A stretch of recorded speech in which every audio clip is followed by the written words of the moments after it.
Shalom.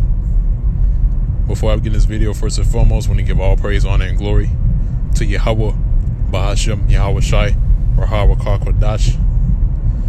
Double honors to the apostles and elders of Great Millstone that still to this very day continue to rule very well. And Shalom to the whole elect that's continually plowing in his work, that's laboring to enter into the rest that we long for in faith and in all truth and sincerity. Shalom. Now, the topic of this video is going to be entitled, "The Lord Has Not Forgotten." All right, the Lord has not forgotten. You know, even though these people might have forgotten, or these people say tell us to forget about it. What I mean by that is the time of our captivity. All right, which we're still in our captivity to this very day, man. Okay, you know, they tell us to forget about, you know, what we went through. You know, the harsh captivity that was put on our people. You know, the treatment that our people went through during the time of slavery. You know, the continual lashings, the lynchings, you know, destroying our people, continually shedding blood. They tell us to forget about it, but yet, when it comes to things pertaining unto the so-called white man, Esau, he wants you to remember what happened to him. All right, and by that, you know, they want you to remember, especially the main one they always push out is the Holocaust, man. You know, and they tell us to get over what we went through, and basically remember what they went through. All right, which that's hypocrisy to a whole nother level. All right. Because if we were to say something like, well, you know, why don't you just forget about the Holocaust? You know, they'll look at you like you have two heads or something, man. But yeah, when they say forget about slavery, you know, 2/3 of our people, of our own nation, you know, they, on one hand, you know, you have ones who are of our nation, of the 2/3, that they have completely forgotten about it, man. All right. And they say it's in the past, you know, we went through that, but now we're here, you know, this and that. And then you have the other 2/3 that do remember. All right. But they have no understanding. Okay. But, you know, still, the topic of this video is that the Lord has not forgotten, man, or the Lord never forgets. All right, which Salakia, that's what I meant the title of the video as. It's gonna show up in the video. The title of the video, "The Lord Never Forgets." But that's the cold hard truth, man. The Lord never forgets. He hasn't forgotten about what we went through. All right, and He has taken that into an account, and He's gonna deal righteously with or slightly, let me rephrase that. He's going to dish out judgment according to the works that have been done. All right, whether it's good or whether it's bad. And on the side of Esau, the so-called white man, his judgment that's coming is slavery, man. All right, there's no doubt about that. Okay, he is going to go into captivity. He's going into slavery. We're going to put him in chains. All right, and he's going to be carted off into slavery, man. All right, because the so-called white man, he's a fugitive on the run, man. Okay, that's why he's been ducking and dodging every single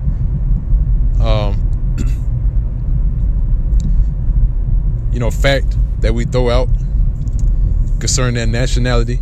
All right, because you know, when it comes to the so-called white man, he's everything, man, according to him. You know, he's the so-called Egyptians,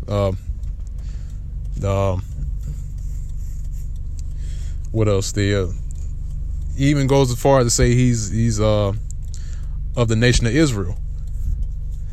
All right. So apparently the so-called white man is everybody, man. All right. Which, like I said before, man, that's a way of a fugitive. All right. To run away from your identity. Okay. When you're a fugitive on a run, man, you don't tell people who you are. Or you give another identity. And that's exactly what the so-called white man has done. Okay. But once again, the Lord never forgets, man. And we haven't forgotten either. All right. So I'm going to go ahead and jump into the scriptures. This is Ecclesiastes, the 3rd chapter, and the 15th verse. It said, that which hath been is now, and that which is to be hath already been. And the Most High requireth that which is past. All right. So the Lord requires what happened in the past. Okay. No matter what the so-called pork chop eating pastor says, no matter what these so-called world leaders say, or the so-called leaders of our people, should I say, Slakia.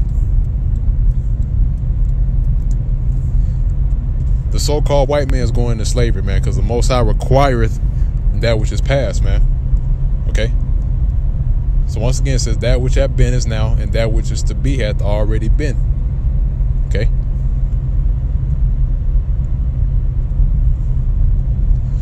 So I want to go on from there.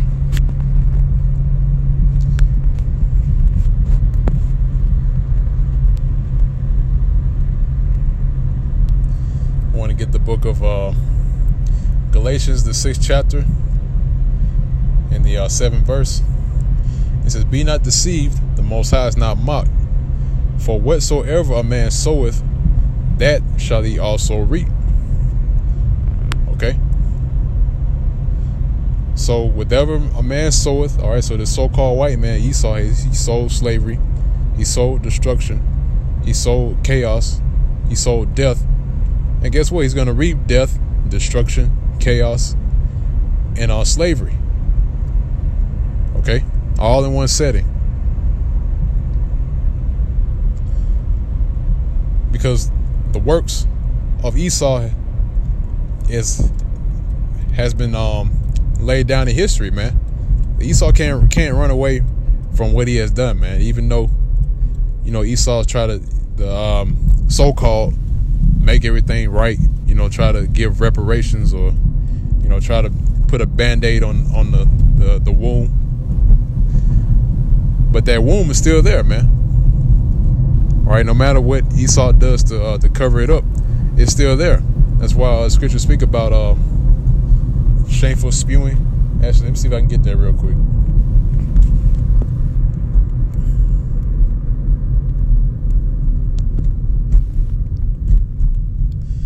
All right, it's Habakkuk, the 2nd chapter, and the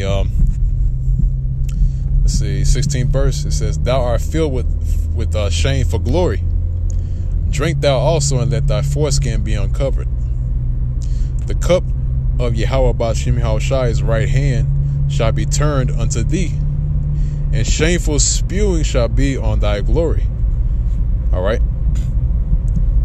So the time of not only slavery, but also the slaughter of the so-called Native American Indians, the so-called Latino tribes during the time of the Spanish conquest of the Americas.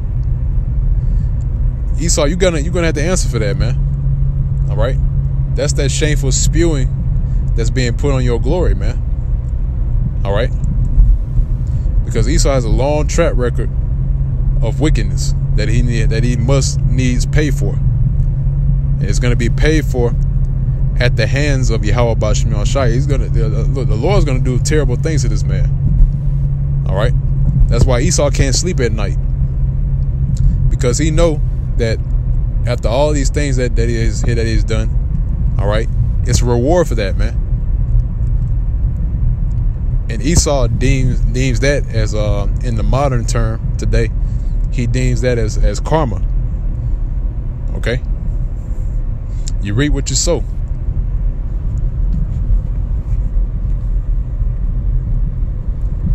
Now,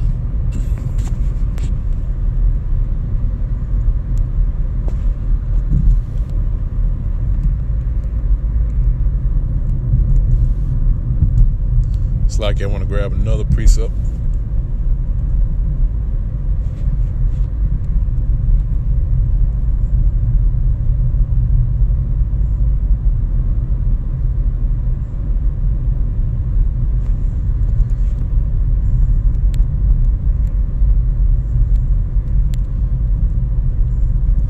All right, Joel, the 3rd chapter, in the start at the 3rd verse. It says, "And they have cast lots for my people, and have given a boy for a harlot, and sold a girl for wine, that they might drink." Okay. Yea, and what have ye to do with me, O Tyre and Zidon? This is going into Ham. All right, because I went to this video before, but I'm gonna bring it out once again, man. That the other nations are not exempt from the judgment as well, man. The judgment of slavery, they got to face that too, because they were also a part of it. They had a hand in our downfall. Okay, so Tyre and Zidon, right, and all the coasts of Palestine, will ye render me a recompense? And if you recompense me swiftly and speedily, will I return your recompense upon your own head? Because ye have taken my silver and my gold, and have carried into your temples my goodly pleasant things. The children also of Judah and the children of Jerusalem have ye sold unto the Grecians, that ye might remove them far from their border. Now this is going to the time of the transatlantic slave trade, because not only were Judah, Benjamin, and Levi were involved in it, but also the so-called Native American Indians were involved in it. All right, and the so-called Latino tribes were involved in it, man. All right, we all went into slavery as a nation. Okay, you cannot name me one event where a whole nation has, or should I say, you can't name me not one event where any other nation, like our nation, has went into slavery as a whole, man. Okay? That's why it's written in the scriptures in the book of Deuteronomy, the 28th chapter, in the 68th verse, is that we were all going to go into, going to take into captivity again into Egypt with ships. All right, and that came to pass, man. All right. So we all went into slavery as a nation. All right. So therefore, the other nations have got to go into slavery as a whole, including Esau. All right, you're not going to have an Edomite running freely like you see them now, man. All right, every single one of these Edomites are going to be in chains. Okay. Now I want to grab one last precept, and I see 144 there at the top. You know, Barakatha Yahweh Bashim Yahshai. So Revelation, the 13th chapter, and 9th verse says, "If any man have an ear, let him hear. He that leadeth into captivity shall go into captivity. He that killeth with the sword must be killed with the sword." Here is the patience. All right, this is what we're waiting on, man. Okay, and the faith of the saints. And the saints are who? The Israel of the Most High, man. Okay, so the so-called white man is led into captivity along with the other nations. All right, and Esau, which is the main culprit of this, right? He also killed with the sword, man. All right, he used this blessing to continually shed blood, man. So guess what? He's got to answer to that. All the crimes of the so-called white man, he has to answer to every single one of them, man. All right. Once again, the Lord requires that which is past. So even though Esau tried to run from his past, he tried to run away from everything that he's done, you still got to answer to that, man. All right. Like running away, it's like running away from the cops, man, the police. You know, you continually run, but eventually they're gonna catch up to you, man. All right. Why is that, man? Because you know, and it happens every single time, man. Whenever a so-called or whatever they deem as a criminal, whenever a criminal or a fugitive runs away from the crime scene, you know, they run away from their crimes and go, you know, off and do whatever, you know. 9 times out of 10, all right, actually all of the time, man. There's no 9 times out of 10, man. This happens every time. this fugitive that's on the run always leave breadcrumbs behind, man. Okay, to which it leads the authorities to catch up to him. All right, and to put him under to put him in jail. Okay. Same thing with Esau. Esau has ran his course. He continually ran away from the judgment of Yahweh Ba'Shem Yahushua, and he's tried to cover it up. But still, those breadcrumbs are left behind to find him, man. All right? And those breadcrumbs are in the form of the ones that you see here today, man. All right? The ones that you see here today are the so-called Negroes, the so-called Hispanics, and the so-called Native American Indians. And I'm going to show you that. All right, it's Exodus. It's like you.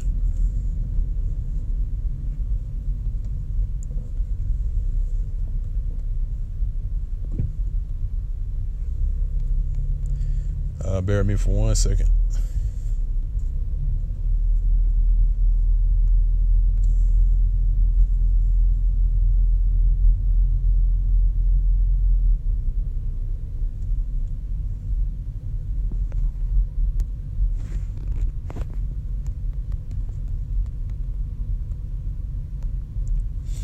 Yeah, it's the right chapter. Just want to get straight to it. This is Exodus, the 21st chapter, and the 16th verse. It says, "And he that stealeth a man and selleth him, or if he be found in his hand," and are we not in this man's hand? Are we not found in the hands of the so-called white man? We're here in the soils of America, right? So we're still in this man's hand, and he's not going to let us go. All right. Why is that, man? Because we bring him the big bucks, man. Okay. Guess what the judgment is? He said, he shall surely be put to death. And that's why you read the book of Obadiah. It says, there shall be none remaining of the house of Esau, for the Lord has spoken it.